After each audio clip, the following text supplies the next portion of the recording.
people call me Waray or Ran as my real name. And in this video, I am going to continue my personal reaction and personal opinion, personal thoughts about our new pride of the Filipino, none other than Carlos. So, but before that, I'd like to share with you guys one greetings coming from the senator. Where is it? It's not here, so let's find it here.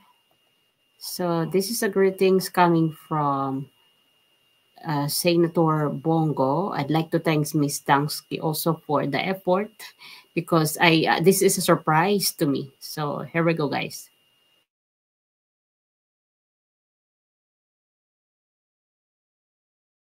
Waray-waray, OFW Talk Show. Mabuhay po kayong lahat.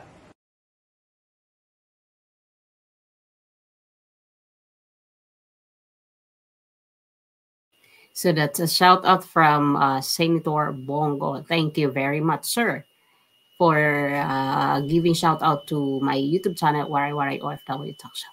Anyway, let's go back. So bakit tayo na-inspired gumawa ng panibagong vlog doon sa dito sa ating bagong pride ng ating bansa na si Carlos Yulo? Kasi guys, parang ang dami ng ang dami nang nagbibigay ng komento, ang dami nang nagbibigay ng mga suggestion, naglabasan na ang mga sikat na artista.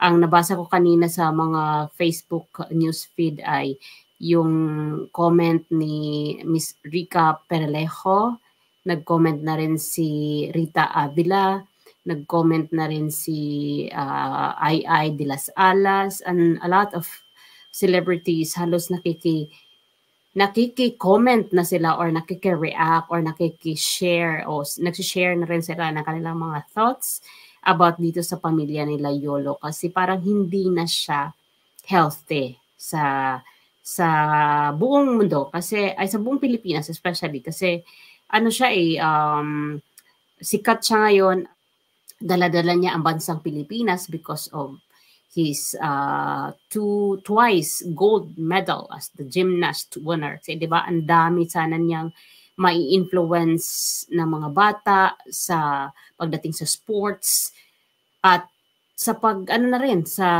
ugali as well, yung attitude kasi importante yan. If you are an athlete, you should portray the positive attitude or the good attitude, especially the family, good family relationship. Pero ang nangyayari kasi ngayon, instead na maging maayos ang kanilang pamilya, ay lumalala yung kanilang gusot.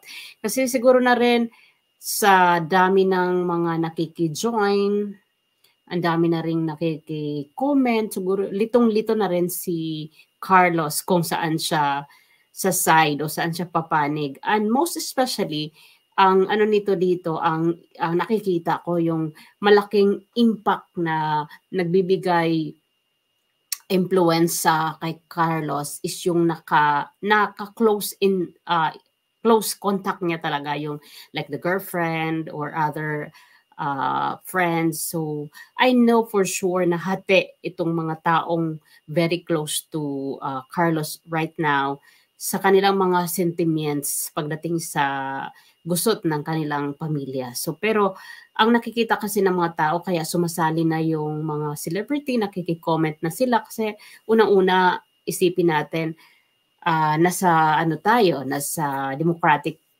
country na ang lahat ay pwedeng maglabas ng kanilang sentimiento o opinion o mga reaction about doon sa mga sikat. Kasi do you think guys, kung hindi sikat si Carlos ay pag-uusapan sa buong Pilipinas at sa buong social media? Of course not. Kaya naman to natatapik dahil syempre sikat at hindi lang dahil sa nakikinabang sa kasikatan, especially yung mga big bloggers.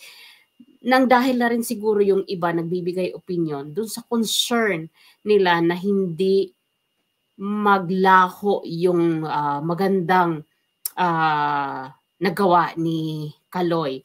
Well, actually, hindi naman talaga maglalaho yan dahil nakatatak na yan sa sa isipan ng mga tao, hindi lamang sa Pilipinas, kundi sa buong mundo na nag-witness sa Olympics 2024. Ang ano ko lang doon is, sana yung i-portray ni Carlos na magiging yung iiwanang legacy niya is yung legacy ng pagiging mabuti.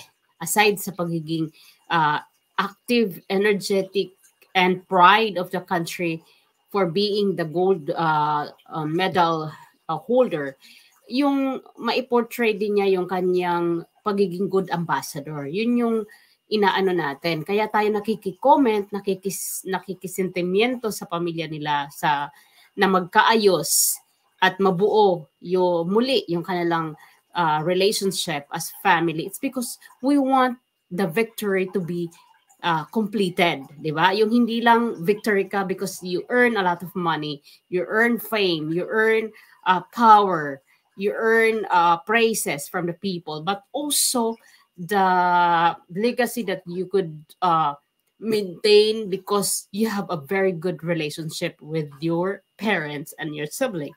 So, yun. Medyo nakakalungkot siya kasi 'di ba? Tama yung sinabi ko nung isang araw sa vlog ko na mas mataas ang power ng ating mga magulang kaysa sa mga anak. Remember na nasa Bible 'yan, pang-5 utos ng Diyos na igalang natin ang ating mga magulang. We have to honor our father and our mother. Nasa pang-5 utos sa Biblia yan. So, baka naman sabihin na naman dito ng mga viewers, nako, nag-inject na naman to si Waray ng pa-Biblia, akala mo expert. Hindi naman kasi invento, di ba? Nasa Biblia talaga nakasulat na we have to honor our mother and our father. And aside from that, na isa pa sa mga kinakatakutan, itong mga material na meron ngayon si Kadoy, kung kasi 'di ba everything is temporary. Lahat ay lilipas, lahat ay ipapatikim sa iyo. Pero hindi natin hawak ang ating buhay. Remember that. Hindi natin hawak ang panahon. Maaaring ngayon ay umaani ka na maraming financial, you are enjoying the worldly things. Pero do you think you're gonna be happy if you are just enjoying that worldly things by yourself and by your girlfriend? Of course, hindi. Lagi nating iisipin na lilipas ang mga araw, lilipas ang ating buhay. And dapat isipin natin lagi yung mangyayari in the future. What would be the legacy that I could live in this world when I pass by, no? So yung pinakamagandang iiwanan dapat ang ating iiwanan, hindi yung meron tayong mga iniwanang kabigatan, di ba? So ang magulang kasi gaano man ka nagkakamali, gaano man kamalian meron ang ating mga magulang, we should always think na their power is really higher than our power as children. Ako hindi ko sinasabing na bakit ba ako nagbabanggit ng children na may edad na ako, matanda na ako. Minsan din ako naging bata at nakaranas din ako ng magulang na hindi ako minahal. Pero kahit magtanong kayo, madali lang magtanong sa social media, pwede niyo akong i-back check. I never hold any tawag dito, anger in my heart with my father. Hindi ko naranasan na mahalin ako ng tatay ko. Hindi ko naranasan na arugain ako ng tatay ko. Pero hindi ako nagtanim ng sama ng loob. Alam niyo ba, namatay yung tatay ko 2 years ago. Namatay siya na maganda yung pagkahimlay niya. Wala siyang pasakit na iniwanan when he passed away kasi wala siyang nakita sa amin o naramdaman sa aming magkakapatid na meron kaming galit sa kanya. As much as possible nung kami ay nagkaisip na we forgive him. Kasi yun ang dapat. At yun ang ipinagpapasalamat ko sa lola ko na lumaki ako sa magandang upbringing na at the very young age of mine ay minulat niya ako na may takot sa Diyos. Kaya kung may takot tayo sa Diyos, dapat anumang kasalanan meron ang ating mga magulang, bakit hindi natin patawarin? Bakit hirap na hirap tayo patawarin? 'Di ba? Ang nakikita ko sa kalooban ni Carlos, napakabuti niyang anak. Kasi mabuti siyang anak in a way na maihahambing mo siya doon sa kanyang mga kapatid. Even yung kanyang ate na interview kanina, napanood ko first time kasi yung napanood ko dalawang sibling lang niya eh, yung Adriel ba yun at saka si Eliza. Yung ate niya kanina ko lang napanood na interview, naiiyak siya. At wala kang makita na kinamumuhian nila ang kanyang kapatid. In fact, tinanong siya ng reporter kung may galit ba siya sa kapatid niya knowing na they are very close kasi ang gap lang ni Carlos tsaka sa ate niya is 2 years. And then ang next gap is 10 years na. After Carlos, they have another sibling na 10 years na ang gap. Pero wala kang makita o mapanood o makita sa physical na anyo o sa facial expression ni ate na kinamumuhian siya ng kanyang mga kapatid. Alam mo yung bunga ng pagpapalaki sa kanya ng kanyang mga magulang, nagma-manifest pa rin na malaking mabuting bata silang pinalaki. Kaya lang ang nangyayari ngayon dahil sa napaligiran siya ng mga tao, ng iba ng like the girlfriend, I'm so sorry if I'm going to mention the influence also of the girlfriend. Sa makikita mo kasi sa galawan, since liberated country lumaki si girlfriend, iba kasi yung culture na kanyang na-adapt. Liberated siya. So, kabaliktaran dun sa kinalakihang culture ni Carlos. So, magkasalungat sila. Kaya siguro, nung time na yon na nakita ng pamilya ni Carlos na medyo parang red flag sa kanila yung mga pinapakitang physical, what is this?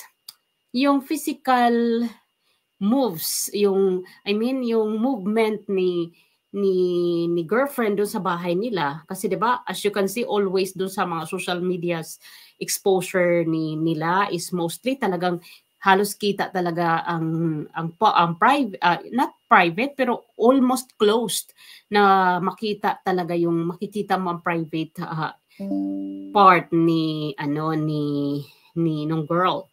Mahilig siya 'di ba? Expose talaga halos, which is hindi natin masisiyan kasi liberated country siya lumaki.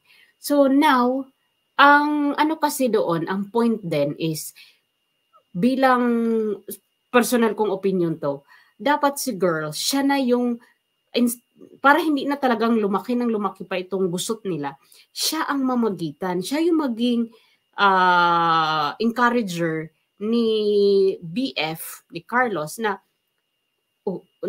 please stop this. Nanay mo pa rin yan. Nanay mo yan, walang nanay na nabibili sa supermarket, walang nanay na nabibili sa mall. So always think about who you are now because of them. Dapat ganun ang kanyang mga advices, pero hindi Pakita mo sa mga post niya, Mother dear, parang nag-ano pa siya, nag-provoke. Mother dear, open mo yung comment section niya. Yung mga ganon, klaseng Remember nung nagkaroon ng alitan si Miss Sarah Geronimo at saka sa parent niya, I never heard an interview from from Sarah and the husband na sinisiraan nila yung parent ni Sarah, especially the mother. Never, di ba? That was a good move na ginawa ni Miss Sarah. Doon sila nagkakaiba. Showbiz ang buhay ni Sarah, ito si Carlos ay sports, still sikat. Pero pagdating lang sa category ng kanilang kasikatan, so showbiz si Miss Sarah, si Carlos naman dito sa sports. Pero alam mo, balik tayo doon sa girlfriend, instead na mag-trigger ka pa ng galit galing sa magiging biyanan to be mo, why don't you just make a move na magbabati ang kanilang ang magulang ng boyfriend mo? Kasi that would be a happiest moment ever in your life as couple if you are the way to unity, di ba? Kasi sabi ko nga, balik tayo, whatever you have now, whatever materials you have now are all temporary. These are not mine. We are just the steward of those. Hindi po ito sa atin.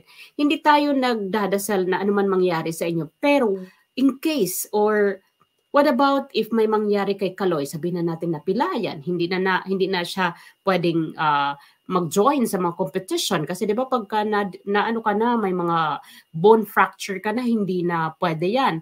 Of course, meron na siya, secured na siya when it comes to financial, pero iba pa rin kasi yung physically fit ka, 'di ba? So do you think also, Carlos, please, this is also for you.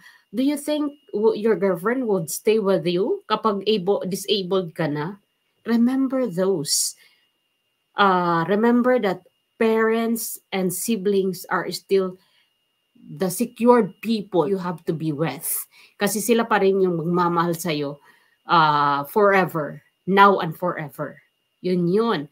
So, again, I wish and I pray na maging maayos na itong gusot ninyo dahil lilipas lahat ng meron tayo sa mundong ito. Even our life, even itong nag-iisang buhay na hiniram natin sa Diyos. This is only one. We only live once. Dapat gamitin na natin to sa mabuti. Ipagpasalamat na natin to sa taas na napakaganda ng binigay niyang mga biyaya sa inyong dalawa as girlfriend and boyfriend and your family. Again, naniniwala pa rin ako na ang mali dito ang nanay mo, pero hindi ibig sabihin na lifetime mo itatakwil. Okay, ang pagpapatawad kasi samahan mo ng aksyon. You forgive and then you go to that person you forgiven. Try to embrace and let that person feel na she or he is forgiven. And then move on. Tapos, so yung maluwalhati kayong maluwalhating pagbabate na wala kayong maiiwang mabigat na kirot, yun.